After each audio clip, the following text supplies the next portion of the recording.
I'm out here today in Malahide talking to one of the legends of Irish golf, living legends I should say, Mary McKenna. Mary, it's lovely to talk to you. Thank you, Paul. Thank you. Mary, golf has been a huge part of your life from a very young age. Where did you first get an interest in it? Well, golf, I suppose you could say it has nearly ruled my life since I was about 14. My mum, I mean, I have no golf history in the family. And my mum started to play, she joined Donabate in about 1963. And 64, my brother and myself joined. And I think she joined us mainly to keep an eye on us. Yes, yeah. And it just went from there, and I played and played in the competitions, got a handicap, played competition, got junior coaching, started playing girls' events, and then it just kind of snowballed. Yeah, and you were only 14? I was 14, yes. Yeah. And did you live in Donabate or...? No, we lived between Santry and the airport. Right. Which is now, our house is under part of the continuation of the M50. Oh, sorry. We were CPO'd about 20 years ago, and but like it still was only about 20 minutes from Donabate. Yeah, but at 14 then you joined Donabate. I mean, there was a school in North Great Georgia Street, in Loretto and North Great Georgia Street. Because our grounds were small, we only had basketball, so like basketball was my sport up to then, and continued to be until a year or so after I left school. So I kind of played the basketball right through, and then started playing the golf. And I suppose the golf was really just kind of summer golf, you know, when I was in the girls' end of it. Yes. Yeah. Now, you must have took to it like a duck to water. I did, because I think I'm just a sporty person. I mean, I love the basketball. We played a little bit of tennis, but like we just didn't have grounds for tennis. And then when I left school, I played badminton at Norwood in Glasnevin, and I played there for a number of years. And I suppose that in a way was my fitness training for golf. Right. So I played badminton right through the winter. We played league and then played cup until around March, and then we were kind of into the golf season. And you know, unlike nowadays when there's fitness training programs and everything, but that was my way of kind of keeping fit. Of doing it, yeah. And meteoric is the only word to describe, because you were only 17 when you played the senior team. You made the senior team in Donabate, is that right? Yes, it probably would have been around that, yeah. 67, I think. 67, you're right, yeah. We got to the final. We won the Leinster section of the Senior Cup, and we got to the final at the All-Ireland. And that was my first kind of, I suppose, That was very fast progression. It was, you know, and they talk about having goals and having, you know, setting your targets and all of that. I mean, well, I suppose in that era I didn't know what goals or targets or anything was. I mean, I just played, and, you know, I had junior coaching. I mean, I started with junior coaching with Watty Sullivan in the Grange, and I kind of like went from that. Right.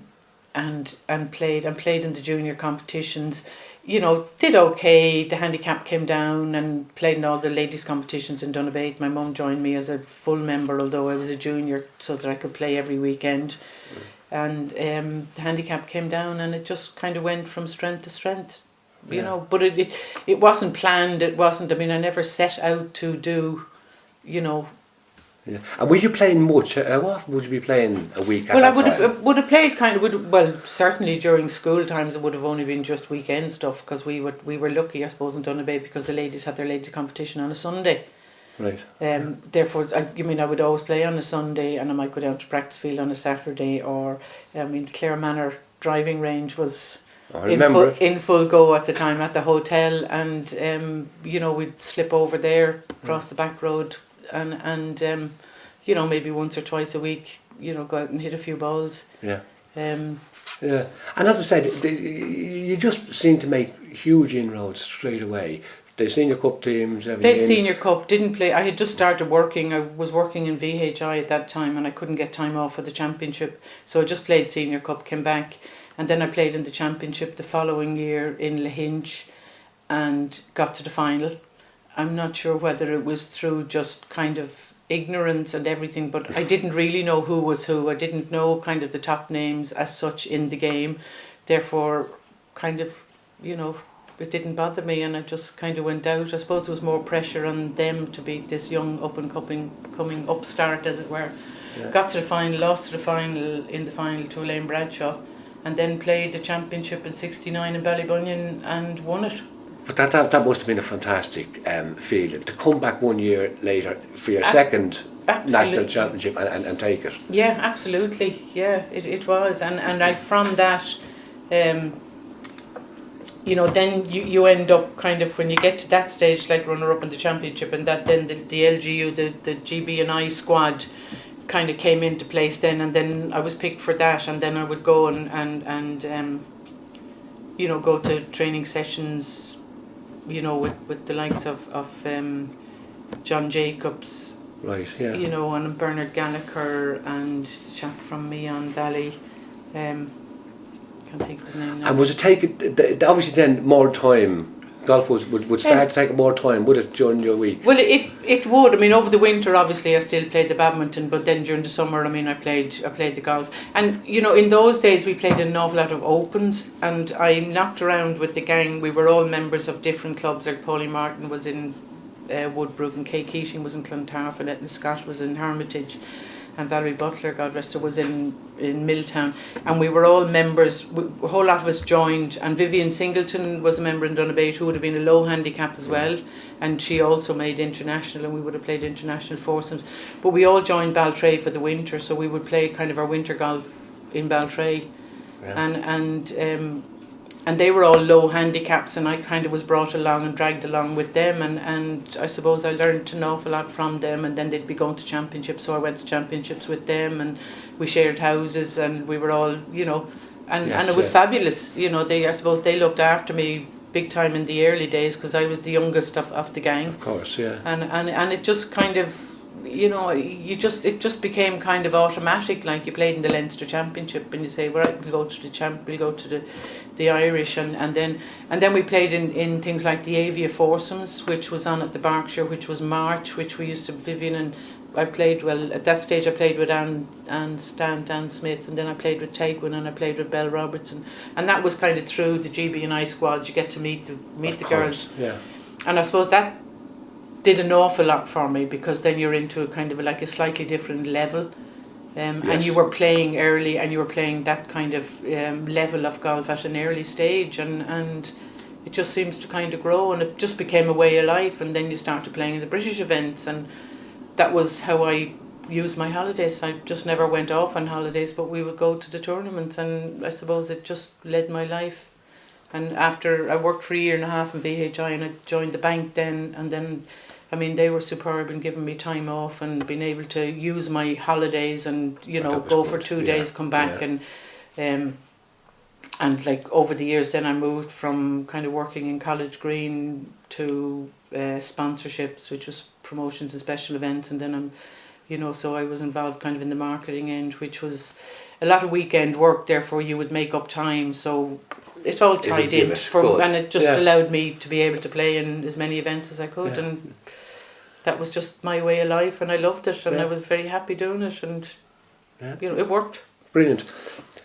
Then 1970, your first Curtis Cup appearance, selection. Can you remember getting that call? In those days, selection for that, there was a GB&I panel selected, and you'd have maybe 2 training sessions over the weekend, and then the last session was in, I think it was early April, and there was 15 on the panel, and they ran a round robin. Everybody played everybody. Right.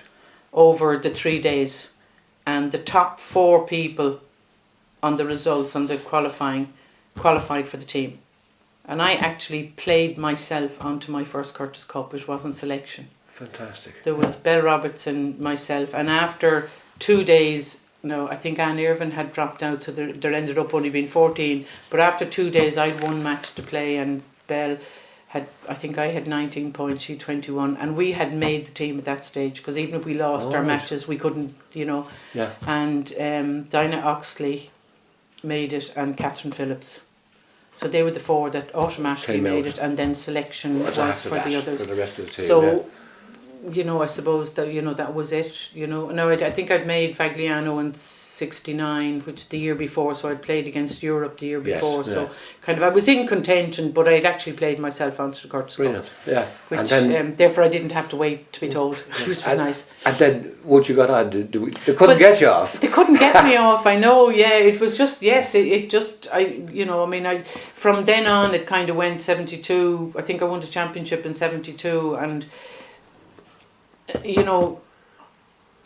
I suppose in those days, so much different to now is that we all played more or less in the same events. Therefore, they were real events. So if you won an Irish championship, it was hugely respected. Sure. And if you did well in a British, and I got to the semi-final. I think it was in Ganton in the early '69. I think I got to the semi-final of the British, not in Ganton, in Gillen. So I was up there, and I was kind of. I didn't win the championships kind of back to back, but I was still very much in contention and all the time, played in the Britishes and that. And the more you played in the British event, you played in the. I'd start in the Avia, then started playing Sunnydale foursomes with Mary McKenna, which we won. Which again, it's all putting your name out there, and you were achieving and. You were actually picked on your achievements. Sure, yeah. But nine consecutive Curtis Cups. It's still a record for a Great Britain It is, yes. player. It is, yeah. I think Carol Semple has the overall. I think she's had about 13. And I don't think it'll ever be kind of beaten again, because the girls now kind of make one Curtis Cup or two Curtis Cup and they turn pro, and some of them survive, but 90% of them kind of are lost in ways to the game, but then they get into the other elements of the game, into the teaching or that end of the shops and that. It's a different era now. Of course, it's a very different era. Yeah, and of course the Curtis Cup, like the Ryder Cup, alternate years in America years and in over here. And that was like Boston. My first one was in Boston. Yeah. Which was my first time kind of to go to the States. So it was big learning curve. Yeah. And for the few years then I was kind of the only Irish player, and then we had a couple of years that we had 3 on the team or 2 on the team. That's right, right through the 70s I think you were the only Irish person until up to 1980, yeah. Yeah, until I think Claire Nesbitt and Maureen Medill were on in 80, I think. That's right, yeah. And the teams were strong then, and it's always difficult to compete against the States because they've got the numbers to choose from. Without a doubt. But it certainly is a target for the girls to make, and it gets which is great. Yeah, you've always stayed amateur, Mary, but a lot of them Americans you would have played at that time, they went on then to become power forces in professional they would, ladies, yes, didn't they? Yes, the Beth Daniels and the Debbie Masseys and that. I suppose in a way, I didn't know a huge amount, to that extent about the game, because it wasn't in the family as such. But in that era, turning pro meant you would have to go to the States, and you'd have to play in the tournaments in the States. That was, I think I was very much a home bird. But then I also had, I suppose, the best of both worlds, because I had the job in the bank. I was able to get time off, to play in the amateur events, so I could, it just worked very well for me. Yeah. Now, had I not been able to get time off, maybe I would have looked you at it differently. But I don't know. I think I'm more a home bird. So you probably would have stayed put anyway. I think so. Yeah. Hard to know. Yeah. Hard to know. Yeah. I played Nancy Lopez. I played Amy Alcott. I played with a lot of them, that came through. But then, I would have had to go to the States, and, then it's... Of course, it's a big bad different world thing. out there that, Yeah, but no, you stayed here, Mary, and right through the 70s, totally successful. 79, big year for you. 79 was a super year. Mo beat me in the final of the British. I'd won the championship. We had the European Team Championship here in Hermitage, which we won for the first time ever, which was, huge. That was... We had a smashing team. And that gave a big oomph to the game then, and then I won the British stroke play.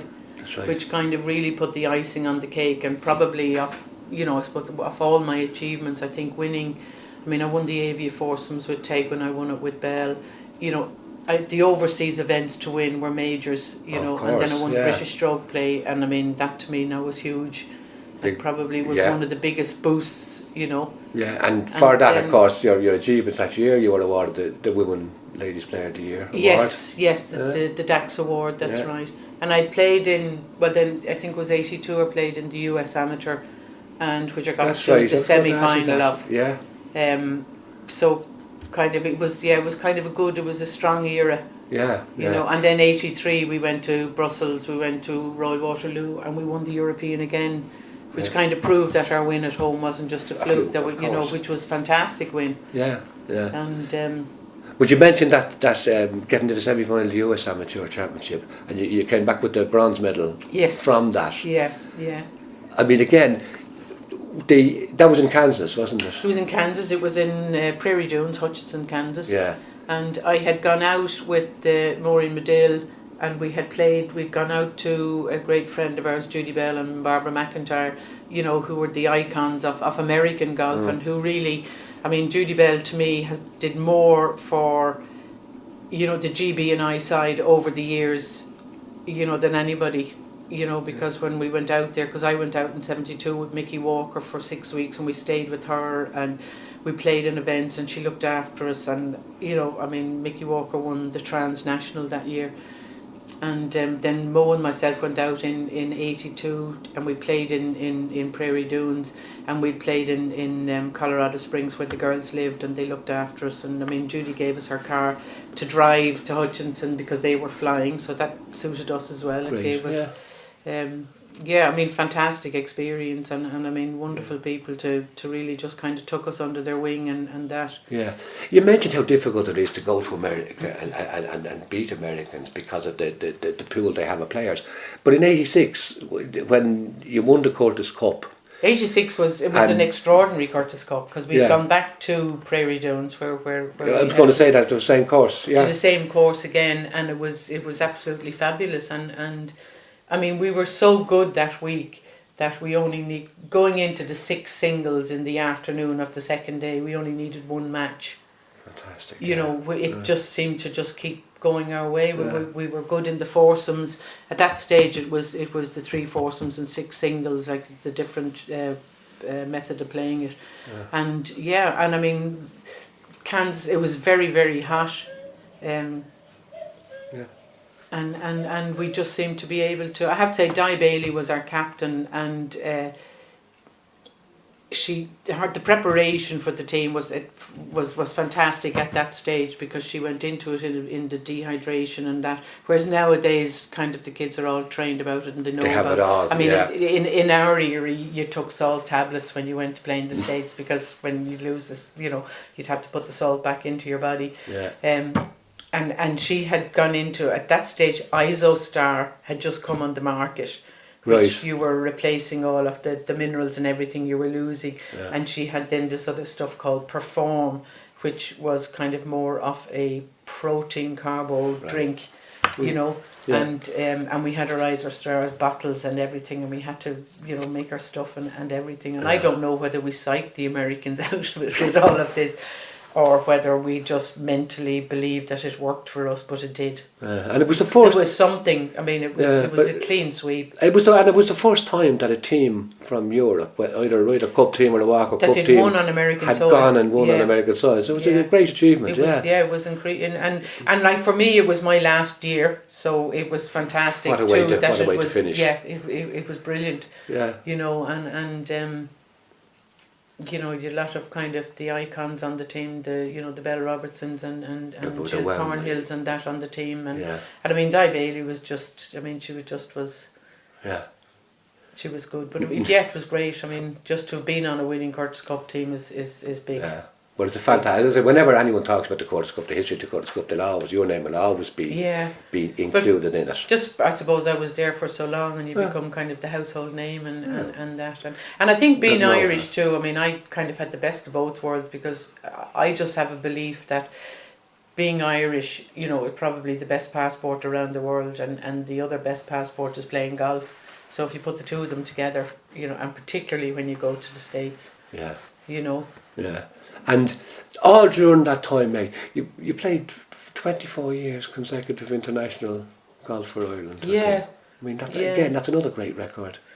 Yeah, it was, and I suppose again it was just something. I mean, I just loved playing the golf. I played in all the tournaments. I played well. You know, you know, that year I think, you know, we were allowed to play the game ourselves. You know, there wasn't as much coaching and as much training. Right. I feel sometimes now that they've kind of beaten the natural skills out of the players, a little bit like the rugby, the flair and the natural talent of players has kind of been. Overcoached. It is overcoached, and they've got to, you know, hit, you know, and you know, I suppose we had natural skills, and I just had, I suppose, you know, something that you can't buy, and it just, you know. Yeah. It was there. It was a natural ability But that I certainly- had, and thankfully I fell into the game accidentally, and you know. Yeah, but that longevity of consistent performance, I mean, you know, obviously reflects how good you were during that whole period. Yeah, of your career. and I suppose in ways, I mean, I loved the game, and I would be at my happiest in the practice field, and even now I'd be quite happy to go down with the bucket of balls and hit shots. You know, where some people would die if they had to kind of, you know, spend a lot of time in the practice field, but I'd be at my happiest there, you know. So, and I mean, and I, you know, we were only 10 minutes away from the club, and I mean, I've always been a member of Donabate. It's been my home club since the very beginning, and we've got a smashing practice field, and, you know, you would just go down and you'd, you know, just potter away and that. Yeah, yeah.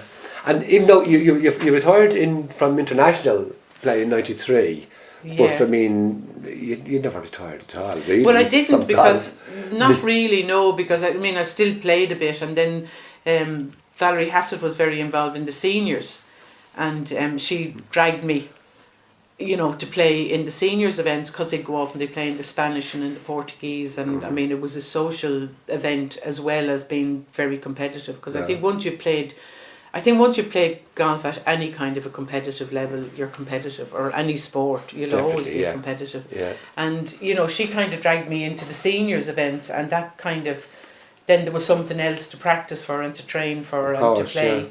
Yeah. Yeah, I mean, that's been fabulous. And I mean, the seniors, and even still, you know, I mean, I'm still kind of involved with them, and not probably to the same extent, but, you know, you love it, and you know, you've everybody picking up where they left off, and you know, you get a few new 50-year-olds kind of coming in to play the game, and they haven't seen some of the other girls maybe for, you know, 10 or 15 years, and they're all coming. And, you know, at the end of the day, that to me is what golf's all about. Yeah, I read that, you said it before, that the friends you meet, the people you meet, and the acquaintances you make, they last. Well, I've just, lifetime. I mean, I've just had 10 days here with Maureen Medill and Gillian Stewart from Scotland, who would have played on that 1980 team as well, and another friend of ours, Sandra Ross from Nairn, where they won the Kurtz Cup this year. And we've just had 10 days golf around the East Coast. Brilliant. And I mean, we go back now till kind of the late 70s, you know, and we pick up, and we now kind of, well, you know, every maybe year, 2 years we pick up and we have a few days and keep together. And yeah. You undersold yourself there when you said you went back onto the seniors tour, because you didn't seem to give anyone a chance there in the early years either. You won the British Championship and the Irish Championship. I had a great, I did. I had a great run, because I won the Irish, because I took the early retirement. I got a chance. I took the early retirement, and I thought, you know, if you don't do this now, you know, it's a chance. You've got to, you know, you got to move in as early as you can. And I played in the Irish, and I won it, I think, in Baltray, and then I played in the British in Aberdovey in Wales. And I mean, I still wake up in the middle of the night having hit my second shot into the bunker on the 18th, and I knocked it out to about 12 feet, and I hold the putt for the win. And I mean, that to me was like winning another British title. Was huge. And then, well, we had been going to the Spanish over the years, and we played in the Spanish is running kind of a doubles tournament and then 2-round singles, and Valerie and I had played in the 4-ball and foursomes, and we had won it, and we'd been runner-up in that. But, you know, I'd been runner-up I was beaten in the playoff one year then in the Spanish, and then I won it the following year. That's right, yeah. And I mean, to win something, you know, particularly, I mean, it's great to win a British title, but then you win the European title, then it was great. It's it's an extra for all the things you've won. For all the things, and I mean, an awful lot of the girls, you know, that you're playing with, or the girls you have come along with, along the Europeans and that, and I mean, they're nearly the same, and we're all kind of probably not quite at the same levels and that, but I mean, we're all still playing and keeping in touch. You know. Yeah.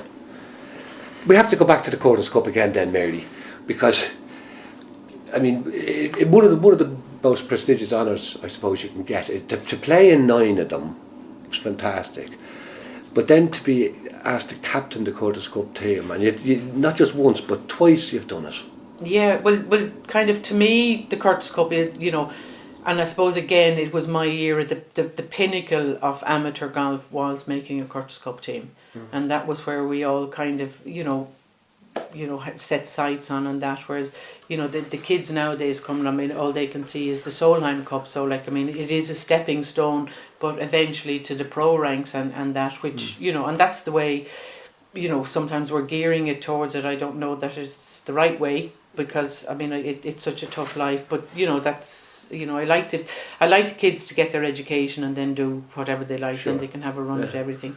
But certainly the Curtis Cup to me was the pinnacle, and then to be asked to be captain was fantastic. And I suppose what really put the icing on the cake then was to be captain when it was at St Andrews, which was the first time. Well, I mean, that's, I mean, you know, as you say, so it all kind of tied in, and it was huge. I mean, there was a huge emotional end of it, and I mean, yeah, it just was. And I had Tegwin Matthews as my manager. And like, we played back from the early 70s right through the whole thing, which was, you know, so we were kind of a good team, and unfortunately didn't really do the work, but, you know, you're still playing the Americans, and, you know, with a lot of good players, and some of them have gone on, you know, and continued into it. And then 2 years later I captained in Essex, which again was a major, because I had started in Boston, and the Essex Country Club was in Boston. So I was kind of starting my Curtis Cup career in Boston and ending it. And the Essex Country Club, or County Club as it is, was one of the kind of the summer course for the Curtis sisters, the 2 ladies who actually presented the trophy. Oh, that's very fitting, isn't it? Back in, you know, 32. So, I mean, this had a huge historic and emotional end of it, and probably, well, certainly for the older people there, and like because we, you know, the past players always, well, a huge number of the past players come to events where possible, and that, and like, to them, you know, this was super as well, because it was the home course of the Curtis sisters. You know, and I think we actually, when we were there, we brought the girls to their house, which is, although it is used and you can rent it, but it is still very much as it was.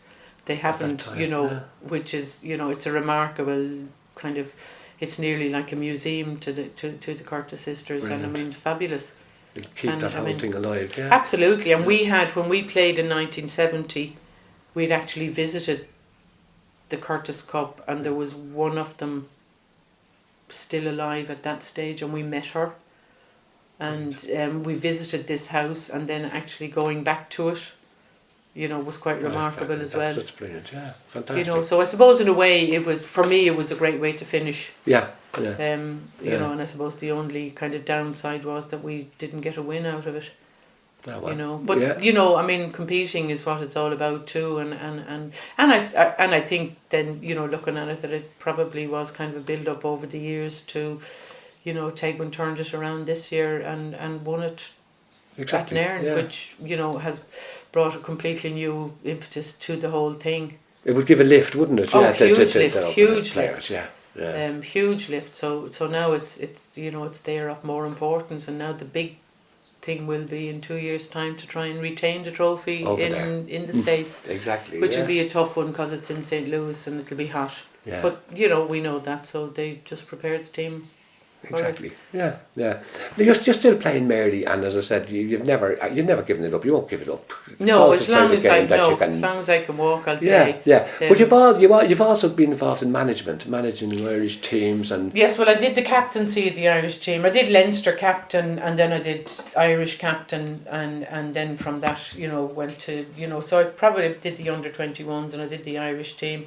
The Irish team, I suppose that was a special one because we won at Cruden Bay, and the previous time, I think about 20 years earlier, I think was one of the first times that we had won in 72 years, and I was on that team.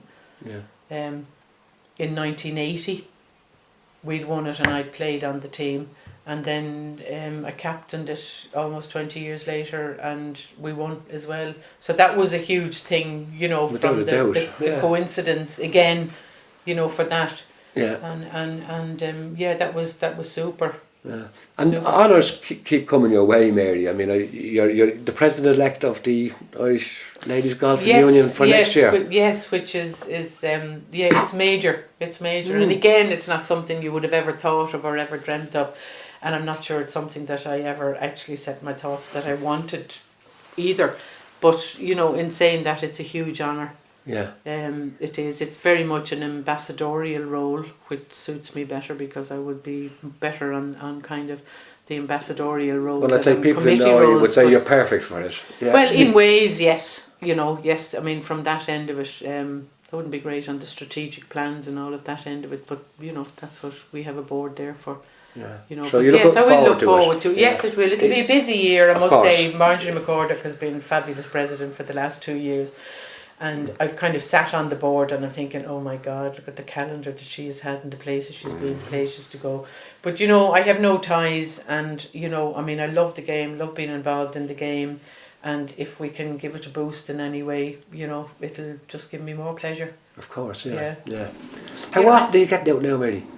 Well, I'm trying to now play kind of every weekend, very poorly, but I'm actually trying to get myself back. I've had a little bit of trouble with back and foot and whatever, so I kind of had a period that I wasn't playing too much, and I was taking a buggy, which I didn't really like, but I was able to get around. But now I'm back walking, and so I just have to get the game a little bit more in shape now, but I still enjoy it, and I suppose I've started and done a bit and was very much involved in the club, and then over the years I disappeared a little bit, although I was still involved a little bit, and now I'm kind of back more involved in the club. And it's great, it's a vibrant club. We've Pat Dorn there doing the leading with us now, and she was on the winning senior international team this year, and they won the European, so we have Pat there kind of keeping the flag flying, and we also have a great junior squad, and our junior girls won the Fingal League this year. Brilliant. Which was the first time, I think it was the first time we ever had a team to put in, but the fact that they went and won it has given the club a great boost, and given the ladies end of the club a great boost, and a lot of good kind of up and coming little players, and if they make it to a level, great, but if they don't, they still have the game for the rest of their lives, and I think that's nearly more important than achieving. Of course it is, yeah. Courses, you must have played nearly every golf course in Ireland. Any favourites? I'm thinking you've won the Hermitage Cup about 8 or 9 times. Yes, I have to say yes, I love Hermitage. It would be one of my favourite of the inland courses without that. I think one gets a little bit kind of carried away when one achieves and does well on a course. I have to say Ballybunion Old is my number one, but then I won my first championship there, and I've also won another championship. And I love Royal Portrush. Yeah. And I particularly love the links courses. I've been successful in Lahinch and that. Love Baltray up the road, played an awful lot of golf there. It's probably one of the most underrated courses, and they kind of keep it quietly. They don't kind of promote it as much as some of the other courses, but it's an absolute gem. Absolute gem. Yeah. And with the inland courses, the Carlows and the Mullingars, there's so many of them, are fabulous. Ross's Point now, it's Super Links course. I've played a lot there. Have a lot of good memories from the Point. We just have a host of some of the greatest golf courses in the world. It just was, and we played, when the girls were over last week, we played Royal County Down, and we played Baltray. We were supposed to play Portmarnock Lynx, which is an absolute cracker, and then we went down to the European club, and we actually played the 20 holes on the European club, and it is just, it's a hard life, Mary. It's a tough life. It's a tough, but somebody has to do it. Somebody has to do it, and I have to say, they've all been so welcoming, and you kind of think, really, if we had any kind of decent weather, you wouldn't leave the country. Not at all. No. You mentioned the president-elect next year. The state of ladies golf in Ireland at the moment. What do you think about? You were talking about there's a push towards professionalism rather than staying in the amateur game. There is a huge towards the game, and we keep losing. And I think we have a void of our experienced players, say over the last 10 or 15 years, that a lot of the girls now have turned pro, and some of them have gone into the playing ranks. Even more of them have gone into the teaching. Right. Yeah. And doing very well, and that's fabulous to see. But then within the amateur, we don't have the experience, enough of the experienced players to bring on the juniors. And I mean the twins the Maguire twins have done a fabulous job, and I mean their standard of their golf has been superb. But we're going to lose them in the next few years. Probably, I mean there's no doubt. I mean at least I would say we will. Stephanie Meadow has been fantastic. I mean Stephanie's an absolute cracker. And I mean, she won the British Ladies this year. She held the winning putt in the Curtis Cup. Is just a super player. She will go far on the pro ranks. Now she'll be finishing in college. She'll be around for the next Curtis Cup, and then I'd say eventually after that, yeah. And then there's more and more of the girls actually going to college in the States. Some of them achieve through that. Some of them we might lose to the game. So it's very hard to keep the nucleus at home, and I mean the whole amateur game is so different, because they're particularly you go away to college, you're gone from October nearly till May, and there's very little window there that they're actually home for. True. And when they do get home, they've played for the entire year, and they really want a holiday rather than to be going straight into playing kind of our hard competitive golf. So it's a difficult one, but we just, the ILGU have great programs for the junior girls, and there's more and more, the numbers of junior girls playing. I think our biggest challenge, and it's something that, would be kind of, hopefully I can maybe do something about, is our 23, 24-year-olds to 30-year-olds who we have brought up through coaching, and who have been maybe played junior international level and been, super low handicap golfers, suddenly finish college and maybe, starting to get work and everything. The cost of membership, although golf is probably as cheap as it has ever been now. Yeah. But we're losing this number of players who are absolutely smashing golfers. And even if it's not to the, the level of performance, representative performance, but we're losing them to the good golfers, to the golf clubs. And I think every golf club needs a few low handicaps who can kind of teach the other people and give them something to aspire to. The ordinary everyday golfer.